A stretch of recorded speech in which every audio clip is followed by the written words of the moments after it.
يا أدونك غيبة كمدة شعبك الصوماليين ودك له هاي لما وضع لك الهاي هنا أنت مدحنا ورث تعلم هذا وضع شعبك صرع ما القرطجاء هذا يسين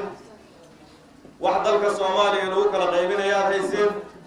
واحد هذا ودن بعلك الصومالي بدلن ما لو قصوا بندقان وتي أو هوس فريزتين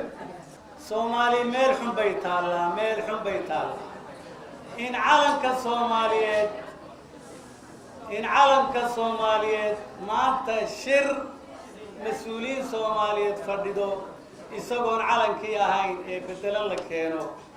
وحوي هالكينو نالو أيي أطاي تصالف يعني علم كينا دوركا عيدنا ذهبكا إلا دفع لك جرس ترتبا وصباحي علم كان مانتا aan harsanayno oo hadda nasiib daro lagu murmayo maxay ahayd midabkiisu ma buluug ba xadigta ku taala mise waa cadaan nasiib daro lagu murmayo inkastoo maanta calankeenu uu yahay calan aan maxay ahayd lagu murmi karin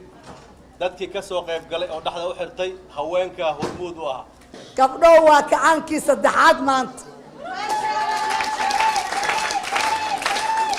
ayadoo dad barlamaan sheeganaya joogaan oo dad dawlad sheeganaya joogaan oo dad muxuu ahaay maamul goboleedyo sheeganayaan maanta haddii lagu soo dhejiyey darbigii shirka calankeenii oo siloon macnaheedu waxaa weeye waxaa nala ogaaday waxaan nahayba inayna jirin calankeena doorka ciidena dahabka ila dafaca laga jiro dallaan darjir baa u soo baxay hanaloo sheego cidda calankeeni saagay madaxdoo dhanna way fadhiyaan oo ruux naga maqan ma jiro madaxweynaha noo weyna waxaana calankeena insaa laga dhigo laba kala laga dhigo saa loo kala gooyo cidda samaysay baan doonaynaa hal qof oo ka hadlay shacbiga meesha kulli waa istaageen